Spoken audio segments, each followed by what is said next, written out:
Question है in triangle A B C right angle at B if tan a 1/√3 find the value of cos a sin c minus sin a cos c। तो right angle triangle बनाना है, ये उसने कहा है question में।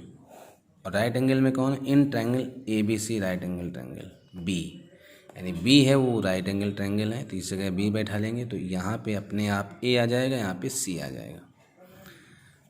ठीक, tan a की वैल्यू दी गई है, tan a की वैल्यू 1/√3। tan होता है परपेंडिकुलर अपान बेस। परपेंडिकुलर वो साइड होती है जो एंगल के सामने होती है, टुवार्ड्स द एंगल। एंगल है ए, इसके सामने ये साइड है, तो ये परपेंडिकुलर हो गई, यानी सी से बी, या कह दो बी से सी।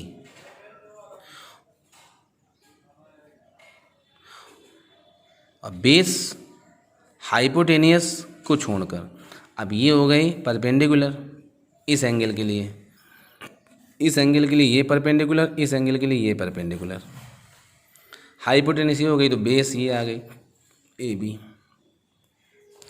कंपेयर कर लो तो बी सी के सामने 1 है तो बी सी की वैल्यू हो गई 1, ए बी के सामने √3 है तो ए बी के सामने हो गई √3, ए बी की वैल्यू √3 हो गई। अब फार्मूला लगा दो, हाइपोटेनियस का स्क्वायर परपेंडिकुलर का स्क्वायर प्लस बेस का स्क्वायर। हाइपोटेनियस ये भुजा है ए सी, ठीक, परपेंडिकुलर बी सी है, बी सी की वैल्यू 1 है, बेस है ए बी की वैल्यू √3 है। सॉल्यूशन कर लेंगे, ये हुआ 1 + 3, 1 + 3 4, 4 भी किसी का स्क्वायर, 2 का स्क्वायर कैंसिल, ए सी की वैल्यू 2 आ गई, ए से सी की वैल्यू 2 आ गई। ठीक, अब सॉल्यूशन करेंगे किसका? cos a cos c minus sin a sin c। cos a cos c minus sin a sin c। cos होता है बेस अपान हाइपोटेनियस ए के लिए, तो ए के लिए सामने परपेंडिकुलर, ये हो गया बेस ए बी, और ए बी कितना था √3, और बी सी कितना था 1। एक बार फिर आते हैं, cos a, cos होता है बेस अपान हाइपोटेनियस, तो एंगल ए के लिए बेस ये हो गया, क्योंकि ये तो परपेंडिकुलर हो गया, तो बेस अपान हाइपोटेनियस √3/2। ठीक, cos c, cos होता है बेस अपान हाइपोटेनियस, लेकिन इस बार एंगल सी है, तो एंगल सी ये है, इसके लिए सामने परपेंडिकुलर नीचे बेस, हाइपोटेनियस हमेशा वही रहेगी, एंगल चाहे इधर कर लें चाहे उधर कर लें।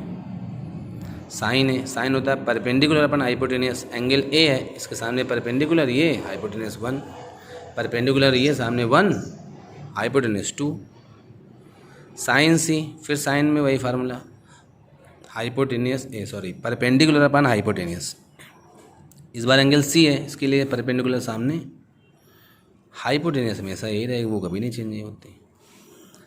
इनका मल्टीप्लिकेशन √3, इनका 4, ये मल्टीप्लिकेशन √3, ये 4, सेम वैल्यू कैंसिल होगी, 0 आ गई।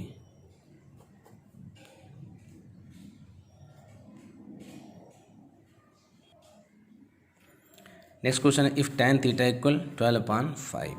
पहले थोड़ा सा उठाते हैं क्वेश्चन को।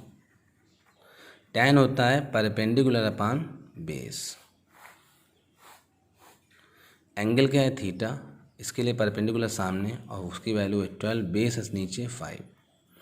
हाइपोटेनस निकाल लेते हैं, formula hypotenuse square perpendicular square plus base square. Hypotenuse square perpendicular है 12, बेस है 5, डायग्राम से आप देख सकते हैं। 12 का स्क्वायर 144, इसका स्क्वायर 25, दोनों का सम 169, 169 भी किसी का स्क्वायर हाँ है, 13 का square, square cancel both side, 13 आ गया। कह रहा फाइंड अदर ट्रिग्नोमेट्रिकल रेशियो। अब टोटल 6 ट्रिग्नोमेट्रिकल रेशियो है 6। पहला साइन थीटा, दूसरा कॉस थीटा, तीसरा tan थीटा, वो तो गिवन है तो उसको उससे तो कोई मतलब है नहीं।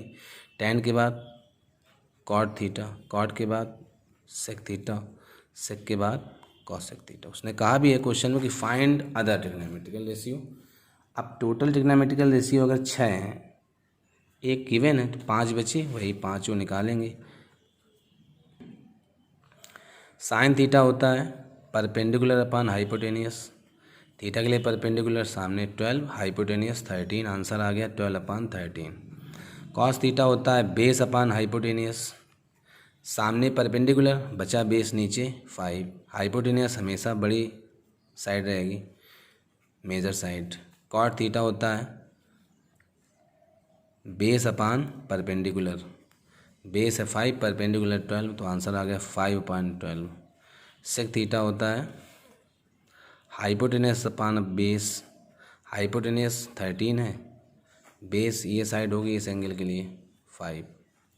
कॉसेक होता है हाइपोटेनियस अपॉन परपेंडिकुलर, हाइपोटेनियस सामने है एंगल के 12 और परपेंडिकुलर, हाइपोटेनियस सबसे बड़ी साइड होगी तो 13,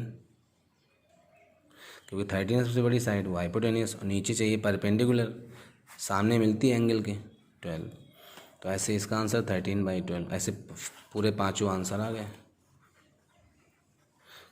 यहाँ से क्वेश्चन ख़त्म होते हैं और इनकी प्रैक्टिस करिए अच्छे से, फेयर कॉपी करिए, फेयर कॉपी मेंटेन करें टाइम से टाइम, और जिस टाइप के क्वेश्चन आपको बताए गए उसी टाइप के 2-2, 3-3 क्वेश्चन आप अपनी बुक से सॉल्व करें।